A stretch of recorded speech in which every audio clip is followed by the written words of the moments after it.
So there's an issue I want to address that was in a report from Fidelity Investments, which has one of the largest 401k programs, if not the largest, in the United States. Fidelity has long been a big-time player in 401ks and has just such great data on what's going on with 401ks. And there is something that is clear as could be in their data, and that is that Gen X, which are people that were born 1965 to 1980, are having a harder time saving for their future than other age brackets.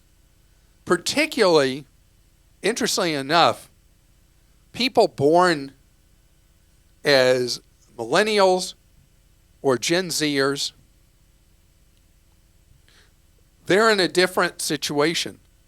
I have one millennial, I have two Gen Zer kids, and they came of age in an era where they never had any belief that there was going to be anything like Social Security for them by the time they hit retirement age.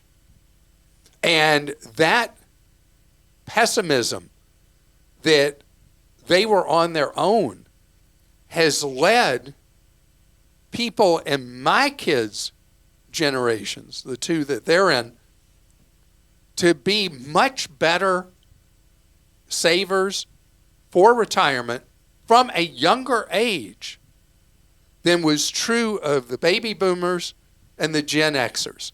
So the baby boomers, so many of them had pensions or have pensions because they grew up in a different era.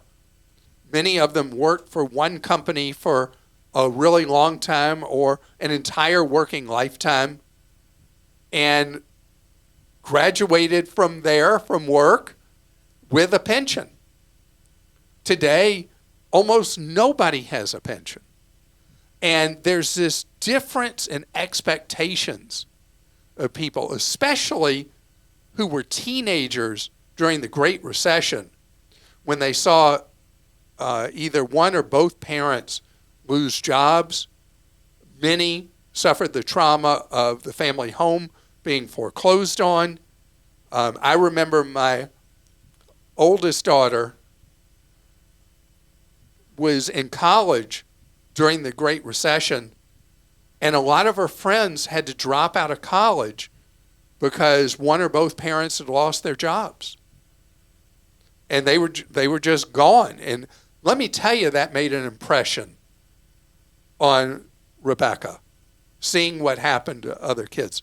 So there is this expectation among millennials and Gen Zs that they've got me, myself, and I to rely upon.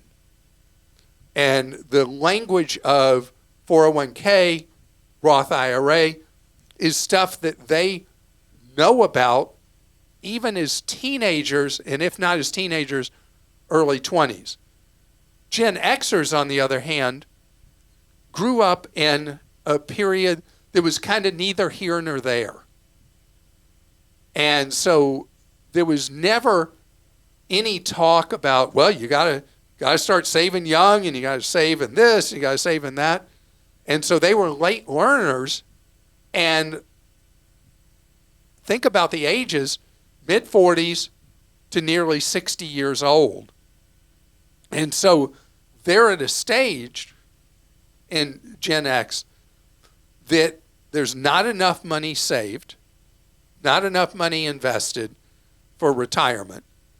And so the challenge for Gen Xers is to boost the amount of money you're saving, to take it up several notches from where it is, if you're in a position to afford it. The other thing is Gen Xers, more than prior generations, are going to have to work to later ages than they may have intended. And this isn't true of every Gen Xer. I'm standing next to a Gen Xer who is a maniac saving money. Thanks to you and your advice over the years. No. Before we even knew each other, you were I listened to you on the radio. I'm telling you, you inspired me at a very early age. Okay, and I do want to make a note for my fellow Gen Xers. If you're 50 or more, don't forget about the catch-up contributions. Ketchup is not like mustard. It's not something you put on a hamburger. Ketchup is a provision that allows you to put additional money each year into a Roth IRA, or 401k.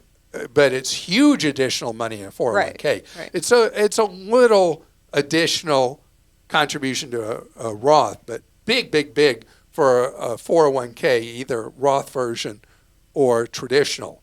So, you save when you save, you start when you start, and do what you can to increase what you're doing. And it is not, people shame themselves and they feel guilt. I didn't do this. I should have done that. We are part of the era we grow up in, and it was never talked about to people in Gen X. Never discussed.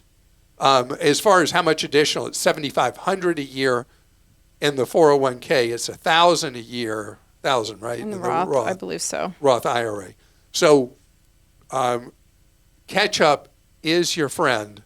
Additional years of work may be your friend. Side gigs.